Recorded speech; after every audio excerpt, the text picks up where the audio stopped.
I've never been one for superstition. Ghost stories, haunted objects, cursed things, it's all just nonsense to me. So, when I stumbled into this old, run-down antique shop just outside of town, the last thing I was thinking about was anything spooky or supernatural. I was in the shop looking for a last-minute Halloween costume. The party was that night, and I hadn't prepared anything. As I wandered through the aisles of dusty shelves, something caught my eye. In the corner, hanging on a rusted hook, was an old, tattered Halloween costume. It was a simple black cloak with a strange, vintage mask, like something from an old horror movie. It looked eerie, but that's what I liked about it. The costume had this old-school, creepy vibe that would definitely get some attention at the party. I grabbed the costume and took it to the counter, where the shopkeeper, an older man with a grizzled beard, gave me a long, hard look. "You sure you want this?" he asked in a low voice. "Yeah, why not? It's perfect," I replied, shrugging. The shopkeeper hesitated, then leaned in closer. "That costume has a dark history. It belonged to a man, a very dangerous man, who did some terrible things. People say the costume carries his spirit. Strange things have happened to those who've worn it." I chuckled. "I don't believe in that kind of stuff." He sighed and shook his head. "Well, it's your choice. Just know you've been warned." Then, he sold me the costume for almost nothing. I walked out of the shop thinking the old man was just trying to scare me to drive up the mystery of the costume.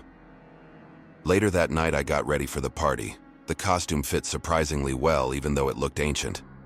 I slipped on the mask and admired myself in the mirror. It did make me look kind of creepy, I had to admit.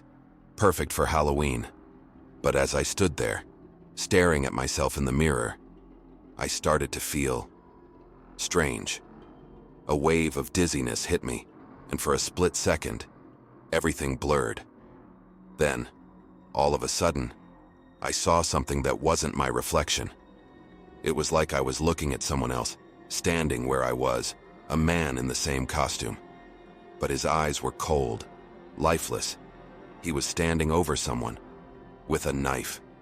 It was like a flash of a memory, so real and vivid that I stumbled backward, ripping off the mask. "What the hell?" I muttered to myself, trying to shake off the feeling. I took a deep breath, chalking it up to nerves or maybe even the weird atmosphere of the costume shop earlier. I brushed it off and headed to the party, figuring I'd just had a momentary freak-out. At the party, people loved the costume. I got compliments all night about how creepy I looked. But as the night went on, the strange feeling I had earlier came back, only stronger this time. Every time someone looked at me, I felt like they weren't seeing me. They were seeing that other man, the one from my vision.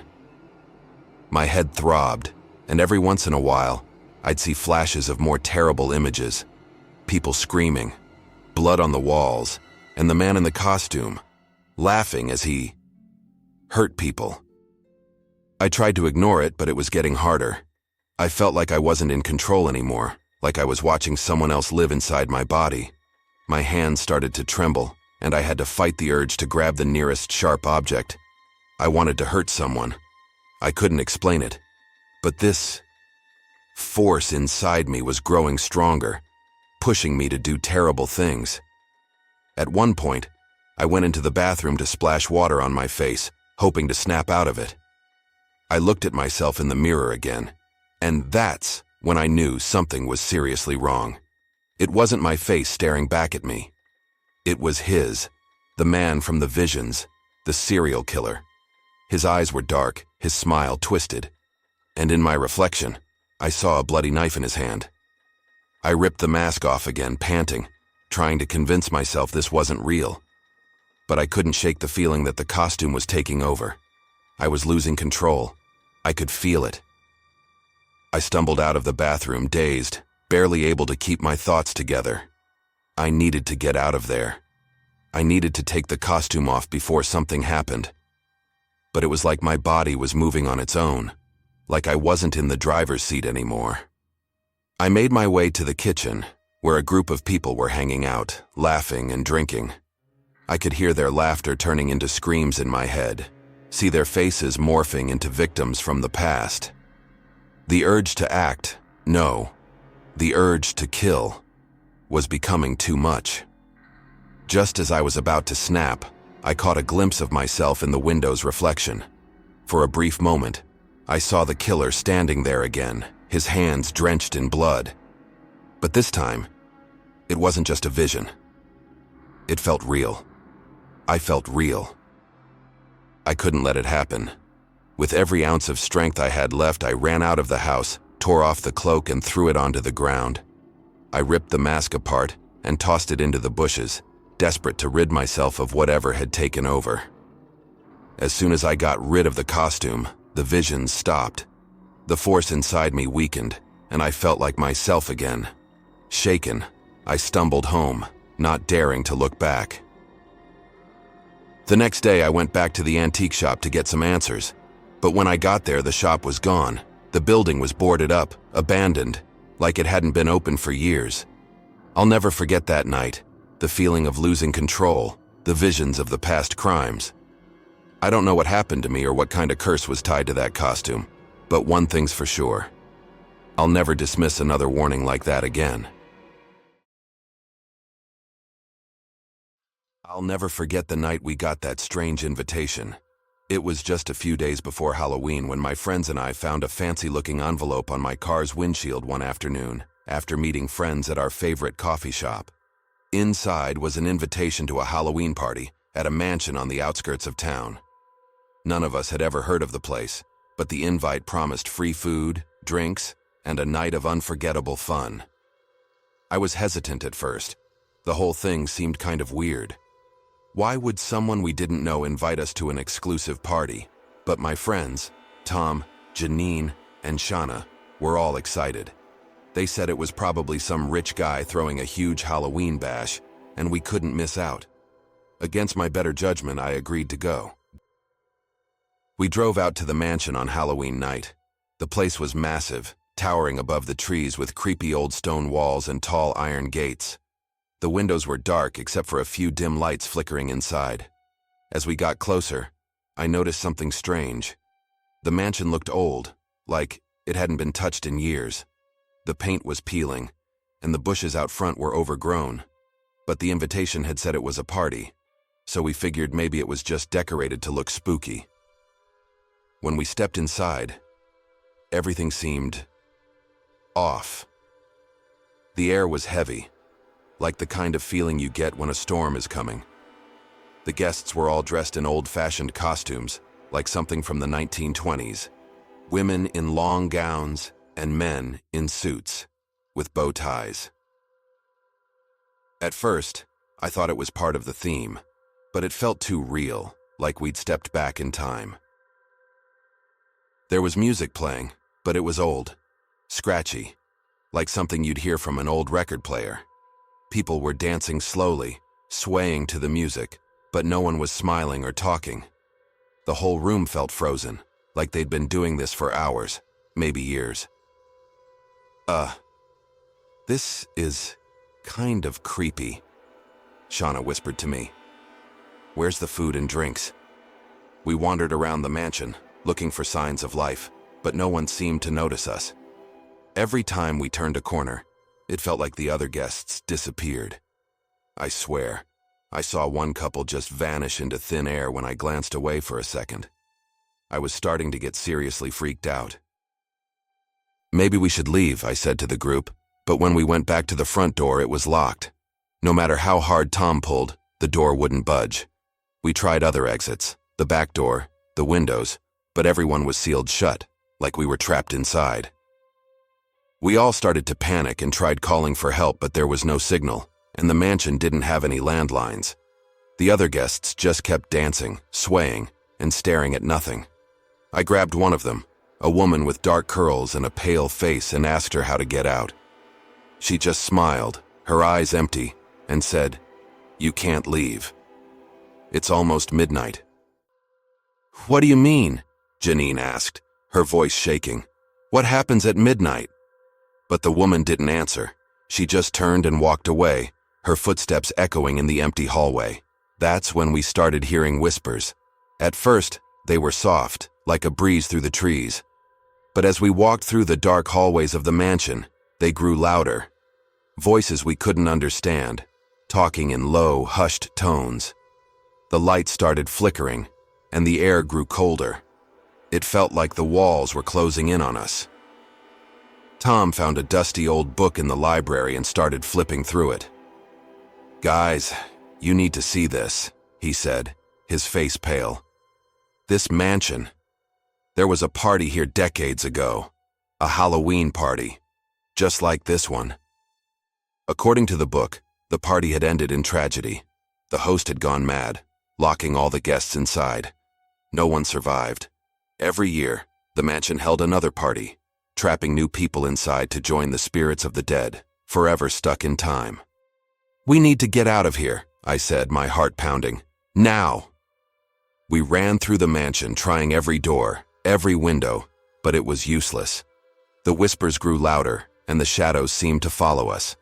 The other guests vanished one by one, until it was just us. I could feel eyes watching us from every corner, every shadow. Midnight was getting closer. We knew we didn't have much time. Desperate, Tom tried smashing a window with a chair, but the glass wouldn't break. It was like the mansion itself was alive, keeping us trapped. Suddenly, the clock struck midnight. The music stopped. The lights went out. And in the darkness, I saw them. The guests. They weren't people anymore.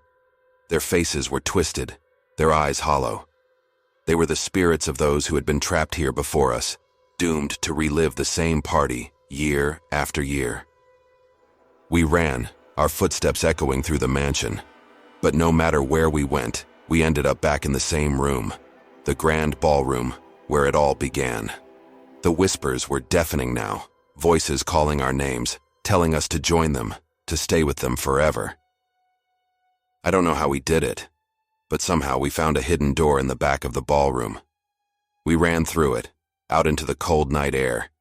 The mansion behind us, its lights still flickering in the distance. We didn't stop running until we reached our car. We sped away as fast as we could.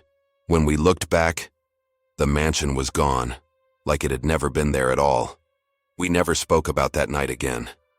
But sometimes, when I'm alone at night, I swear I can still hear the whispers, calling me back to that cursed mansion. It was Halloween night, and me and my friends thought it'd be fun to go exploring in the woods. There were 4 of us, me, Ethan, Jake, and Lily. We were all bored of trick-or-treating and wanted to do something more exciting. Someone at school had told us about an old graveyard hidden deep in the forest, and we figured tonight was the perfect night to find it. We grabbed our flashlights and headed out just after dark. The air was chilly, and the moon was barely peeking through the trees. It was quiet. Too quiet.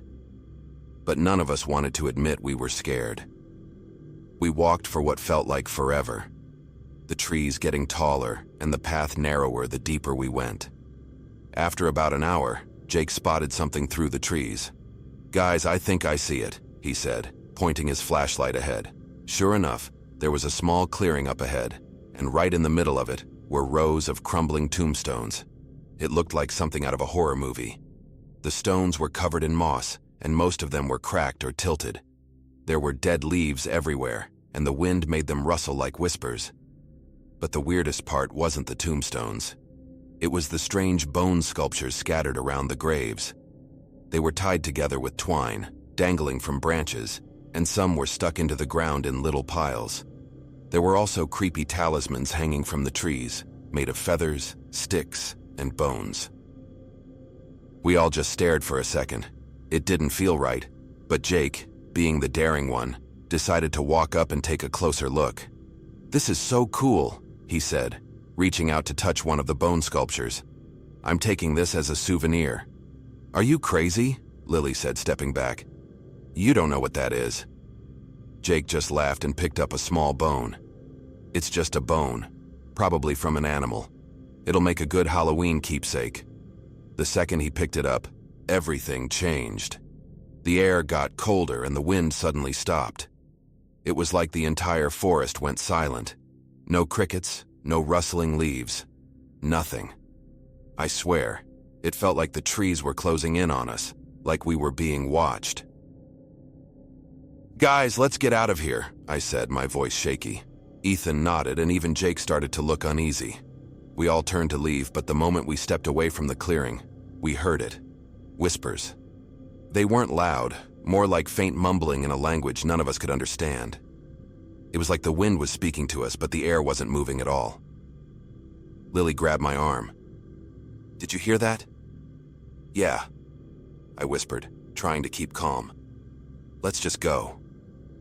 We started walking faster, but the whispers followed us, getting louder the further we went. It felt like something was watching us, something we couldn't see.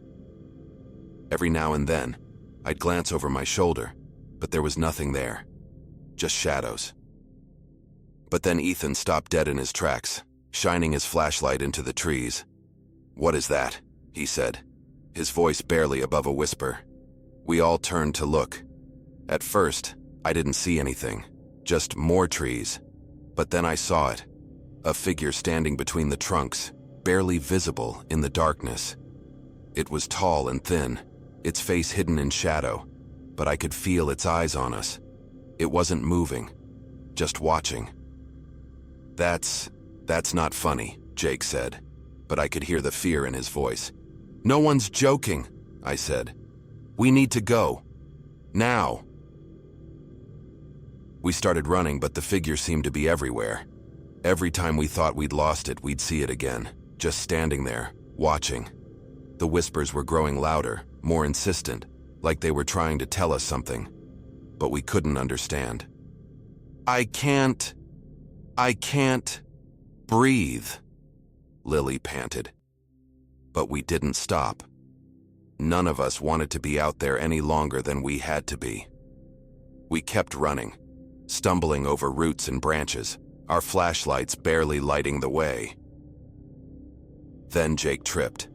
The bone he had taken from the graveyard slipped from his hand and rolled across the ground. The moment it hit the dirt, everything stopped. The whispers, the figure, gone. The forest was silent again, but it didn't feel like a relief. It felt like the calm before a storm. "We need to put it back," I said. "Now." Jake scrambled to his feet and grabbed the bone. We all headed back toward the graveyard, our hearts racing. When we got there, it looked exactly the same as before, like nothing had happened. But we knew better. Jake dropped the bone back where he found it, and for a second, we all just stood there, holding our breath. That's when we heard it, a soft rustling behind us. We turned around, and there, standing at the edge of the clearing, was the figure. But this time, it was moving. Slowly, deliberately, it took a step forward, and we finally saw its face, or what was left of it. It was nothing but bones, held together by rotting skin and bits of cloth. Its eyes were empty sockets, but I swear, it was staring right at us. "The bone collector," Lily whispered, her voice barely audible. We didn't wait to see what it wanted. We turned and ran as fast as we could, not stopping until we were out of the woods and back on the street. When we finally looked back, the figure was gone. But the memory of those empty eyes stayed with us. We never told anyone else about that night. No one would believe us anyway. But every Halloween, when the wind blows just right and the night feels a little too quiet, I can't help but wonder if the bone collector is still out there, waiting for someone else to take what doesn't belong to them. Thanks for watching. Don't miss out on more spine-chilling tales. Subscribe now for weekly scares. Hit that red button and join our journey into the unknown.